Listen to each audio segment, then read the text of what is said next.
Hello and welcome to ANC Decides, the show that gives you up-to-the-minute commentary and analysis building up to the ANC's December elective conference. I'm your host, Mfundo Mabalani.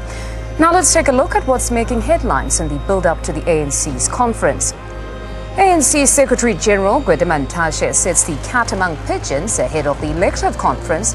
Majani says the ANC should elect Cyril Ramaphosa as president to prevent a crisis.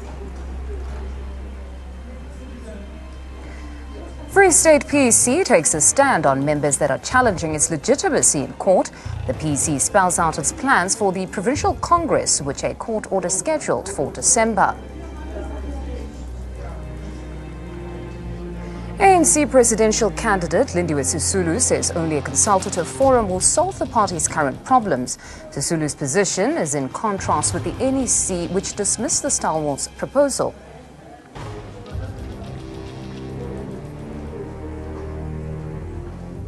ANC Secretary-General Giovanni Majani seems to have stirred up the hornet's nest with his open support for Deputy President Cyril Ramaphosa. Majani says the ANC should elect Ramaphosa as the next president or face an inevitable crisis. Majani cites past succession races where the ANC almost imploded. However, Majani's tweets have drawn a lot of backlash from ANC structures who see this as trying to subvert internal democracy in favor of a particular candidate. Meanwhile, Majani's stance raises questions about following processes at the expense of the organization. The view of the ANC is that Comrade Giovanni Majani has abandoned his responsibility of being the Secretary General. He has become the head of the lobby group and part of the chief lobbyist of the Deputy President, which unfortunately would mean that would have to deal with the Secretary General, who is now a lobbyist, who speaks as if he was not the Secretary General. I do not know whether this is a formula or a criteria of electing leadership that he has recently composed in his mind. But so far as the ANC processes are concerned, we know that as the ANC, those processes do not prescribe who to elect. We want to deal with this matter as the UK, this thing of people saying that it becomes automatical that the Deputy President must take over from the President. And they say and they argue that this is a culture. Gwede must call Comrade Zuma, then they discuss the issue. He mustn't jump to the media say he must hand over. What he must hand over for?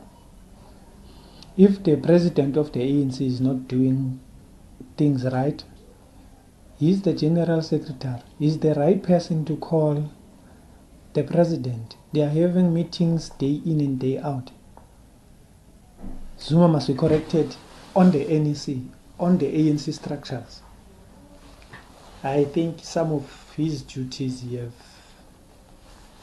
aborted them. We cannot have a situation where the Secretary General wants to manipulate and arrange the appointment of the President of the ANC. We are not some cabal. We are a democratic organization that makes use of democratic processes to appoint our leaders, and we affirm and empower the members of our branches who are delegates at the National Elective Conference through that democratic process. We agree with him, and in fact he's reconfirming our decision that we took it in 2012. We've been at some point a lonely voice has goes out on these issues, but we're happy that many people are seeing it in that direction. Our resolution has been saying the Deputy President should be the one that take over when the term of the current President comes to an end, when the President is no longer eligible. We think in that vein, it will eliminate all the tension that happens within the ANC whenever it goes to elective conference like this one. I think it's the easiest, the simplest, because you will be taking your number two in any way who has been elected by the Congress, which people should have confidence on. It will not be based on individual interest. It will be based on organizational interest. We fully support that. Now, today in studio, we're joined by political analyst Zamikaya Maseti. Zamikaya, a warm welcome to you. Thank you very much, Fundo, for inviting me, and once again to your viewers at home. No, it's a pleasure to have you with us. Now, to start with this tradition, some acknowledge this as a tradition to say the deputy goes on to succeed the president, while others deny that such a tradition exists. What is your take on all of this? Well, the problem with that traditional approach is that it's not in the constitution. The ANC constitution is very unclear on this matter.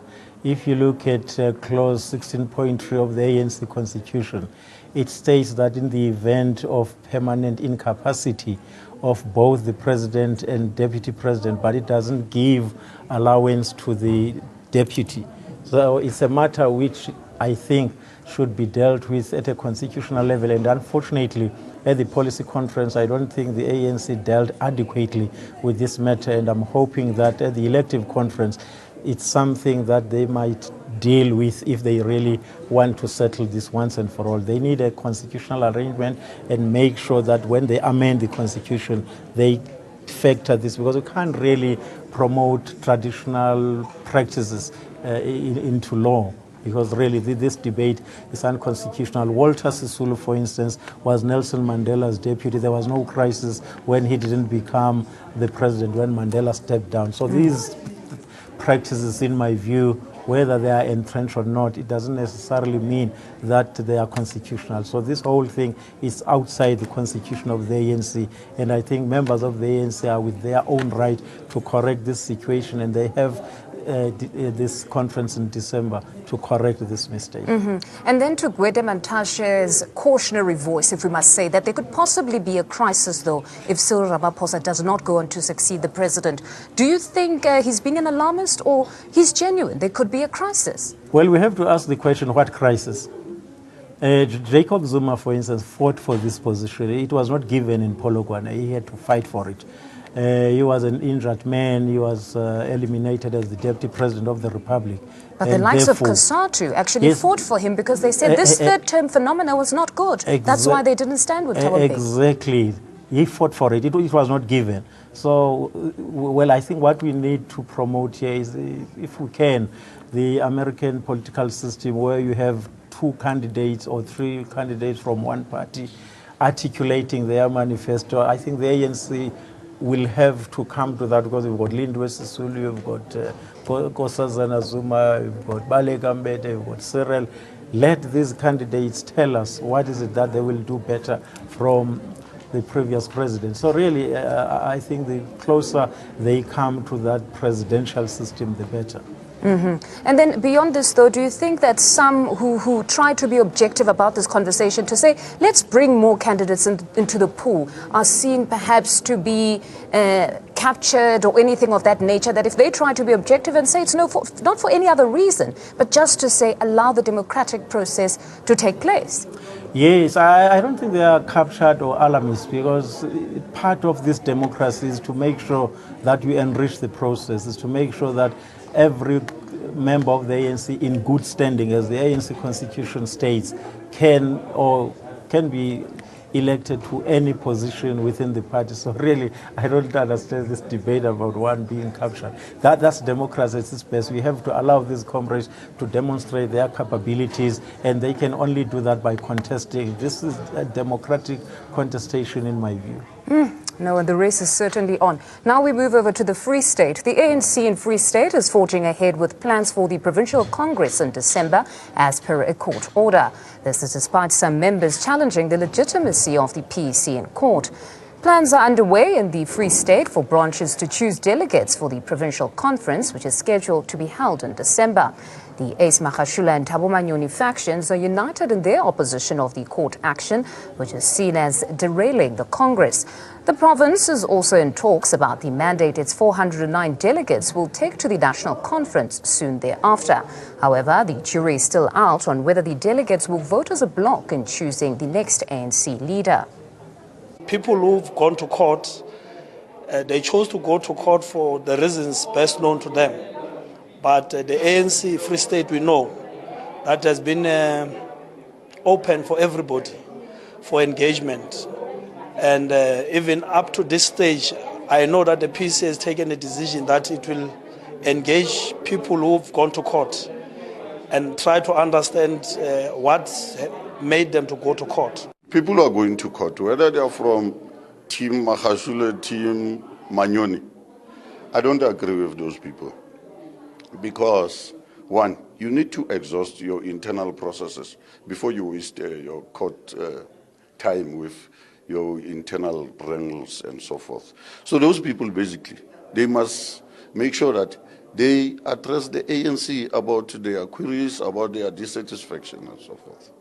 And two, of course, I come from far with Magashule, but that does not make me a member of Magashule, nor does it make him a member of Majani. The main thing is we understand the ANC and we are supposed to serve the African National Congress. I think that is quite important. The ANC comes first, not individuals. Even if you said CR17, NDZ, Lindiwe Sisulu, whoever, Matthew Sposa, people are still going to be given a chance in that PGC to go name by name and say, why this person? Even if they get the majority view, we still have to question branches, individuals to say, why are you saying Nkosazana Dlamini Zuma? Why not this one? Then that opportunity will be given, motivations should be done, demotivations will also be done. Because the ANC is a democratic organization. We believe in principles of democracy.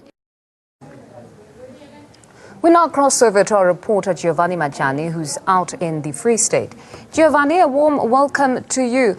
We understand that both the Ace Magashule and Thabo Manyoni camps are united, at least in their opposition of those that want to go to court. What exactly are they saying? Yes, good afternoon to you, Mfundo, and good afternoon to the viewers. Slowly but surely, it seems that the ANC in the Free State will be, as the chair, Dr. Ace Magashule, said, united going into the national conference that is happening in December.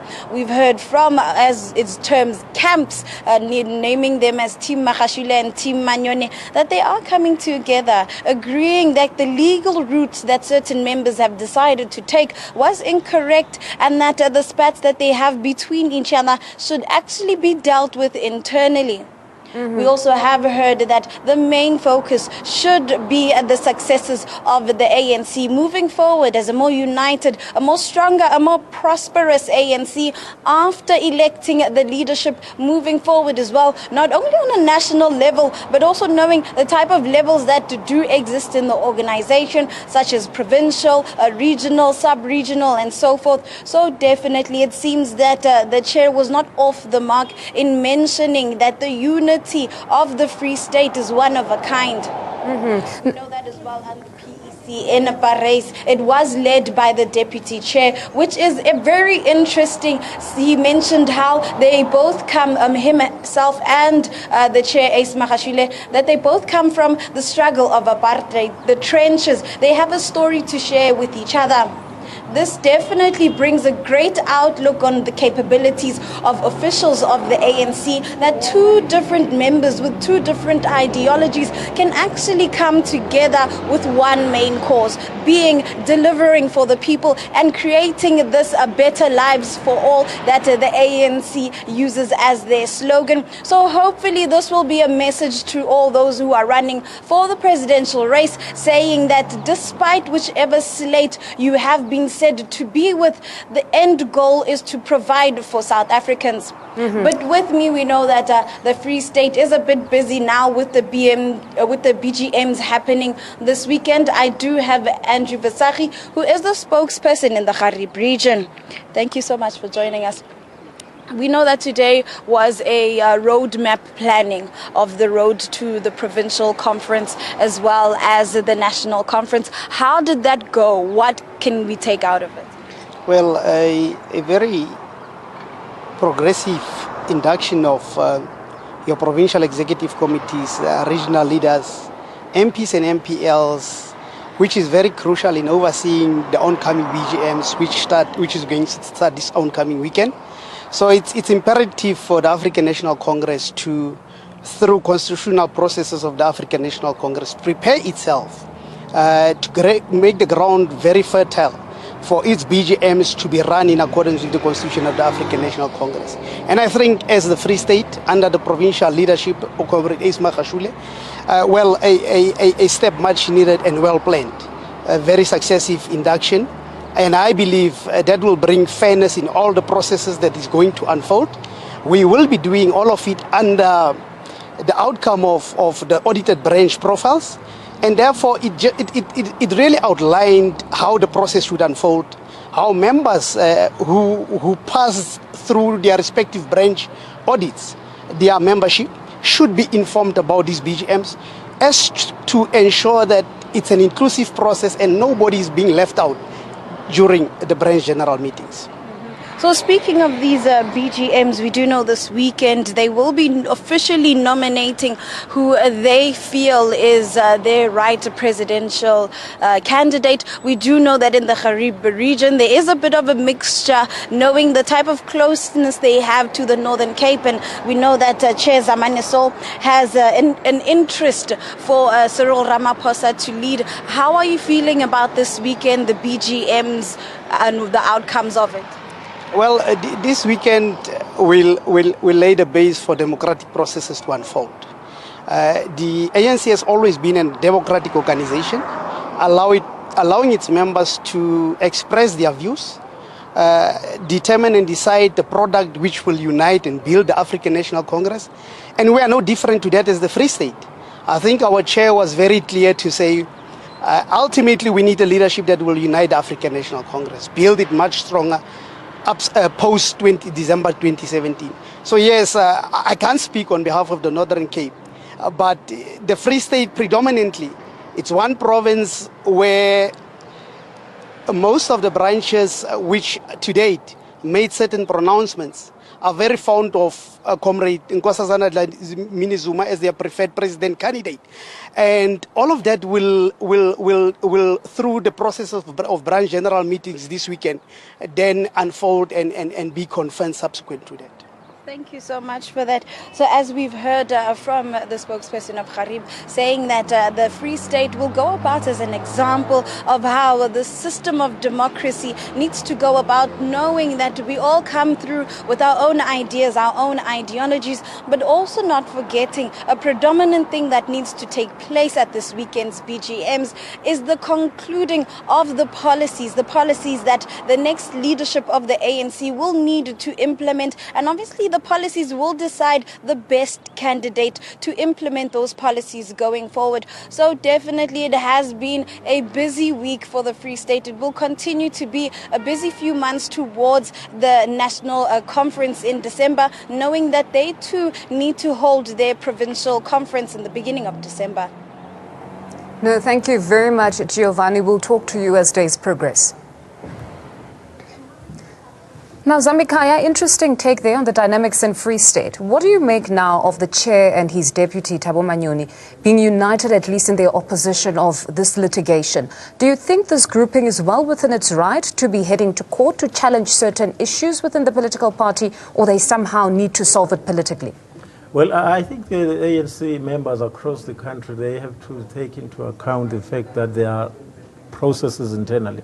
And Ace and Manyoni, I think they are on the right track, because these members, they have to exhaust their differences internally. And these differences, if you ask me, they are not ideological.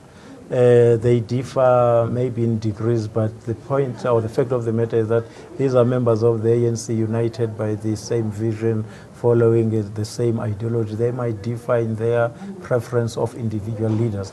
And it paints a very, very bad picture of an ANC which can't hold as the center. Because if you look at all this, you ask yourself, what is the role of the Secretary General of the ANC at Luthuli House? Why are these problems continuing at a very, very shocking scale? And really, if you are able to contain this and solve the problems internally, I think it's much better than allowing the courts to, lead the ANC from the chambers. Ideally, but wouldn't you say, though, that perhaps it's an indication of a problem internally, where their internal processes perhaps fall short at this point, where they're not somehow able to solve the matters internally, like you say, with the SG being there? Well, I think we have to ask this question: what is dividing ANC members? This question was asked in Polokwane by President Thabo Mbeki when he delivered his political report, and members of the ANC didn't have appetite then to confront that question, because to me that was the most critical political question. If they had an opportunity to reflect on it, I don't think they'll be facing this crisis. As I'm saying, the differences are not ideological. This is a nationalist movement. You find various, of course, in its nature, it's a broad church. But the problem here is that these problems are not ideological. They center around personalities, various factions, and factionalism in the ANC is very entrenched. The sooner they confront that question, what is it that is dividing us as the ANC, they will find maybe a solution in responding to that question. But this one needs to be explored quite broadly, the one of what divides the ANC, that if we're talking personalities, beyond the personality, is there no financial gain as well? Because the likes of Blade Nzimande have actually said sometimes the division might be usheleni, that there could be those things. Well, you might be right, but as I'm saying, these matters are not ideological. I think the sooner they address that question, the better. Of course, factions are funded by various interests inside and outside the party, so I wouldn't rule that out. It might be one possibility. Now we move over now to what took place yesterday at UJ. ANC presidential candidate Lindiwe Sisulu has added her voice to the stalwart's unpopular call for a consultative conference. Sisulu's stance that the ANC needs a consultative conference to solve its problems is in sharp contrast with the NEC's dismissal of the stalwart's call. Meanwhile, the stalwarts are forging ahead with their consultative forum without the ANC's blessing. Some of these stalwarts' goals are the dissolution of the NEC and the postponement of the elective conference. This raises questions about Sisulu's faith in the NEC, of which she is a member, and if she can fix the ANC's problems. The best way in which to overcome the problems that we have is to have a consultative conference. At this consultative conference, we will look at the problems that we have and find solutions to those problems. We are at a crossroads right now as the ANC. And I'd like to urge all of us to follow the example of Oliver Tambo and call for a consultative conference now, in order that all of us can come together, look at the problems that we have, overcome those problems, so that when we go into the December conference, we have a united ANC, an ANC that has got hope, an ANC that has put despair behind it. Mr. Maseti, your take on Ms. Sisulu's campaign thus far? Some would say she has the political pedigree, she has the legitimacy within the movement, and she's a woman, which seems to be something that's quite important in certain groupings of the ANC. Your take on her campaign? Well, I must be honest, when she started, I didn't take her serious. But now that her campaign is gathering momentum, it's firming up, you can really see that this is a candidate. But what I'm missing from her is this policy perspective, all of them. If, for instance, you talk about unemployment, you talk about poverty, what is it that they are putting on the table exactly? I'm not hearing that message. But I think her campaign is firming up. The campaign managers are doing the necessary groundwork. Let's see how it pans up until we get to the policy conference. But I think she's making some serious inroads, especially in the Eastern Cape, here in Gauteng. But it's still early days. Let's see what comes out of it. And any shortcomings beyond the policy, or at least her not articulating much on policy and perhaps being more focused on corruption, which is also a big one, to say you want to root out corruption. But any shortcomings that you've observed thus far? Well, I don't think there are any, because she's a member of the ANC in good standing. She comes from a very credible liberation family. She had a political pedigree.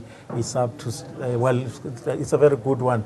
So I don't think I can, for now, really. She is she's one of those members of the ANC in good standing. And yeah, I think I don't have any reservations for the campaign. And then broadly, though, do you think they need to feature prominently in these succession debates the issue of the 2019 election? Do you think that branches are also somehow featuring that conversation, that whomever we're going to elect must then perhaps have appeal for us to preserve our organization and our movement? Do you think it's featuring prominently, this 2019 question?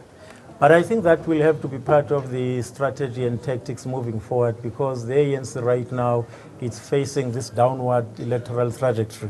They have lost Nelson Mandela to the coalition. They have lost the city of Johannesburg, Tshwane. So it's clear that if they are not arresting this downward trajectory, they might be out of power in 2019. And once again, it depends on the quality of leadership that they elect going forward. Because if, for instance, they are not careful, South Africans will simply walk away from the ANC. So this conference, in my view, is very, very critical. Those are some of the issues that they have to deal with when they outline the strategy beyond 2019. Well, it's certainly going to be a very difficult one. Well, now on to our poll question. We told you this poll question, at least for this week, is do you support a combined ANC slate and 2 deputy presidents? Please tweet us your answers. It's at ANN7 TV or go to our website. It's at www.ann7.com. Catch the repeat of our program at 7:30 p.m. tonight and at 8:30 a.m. tomorrow.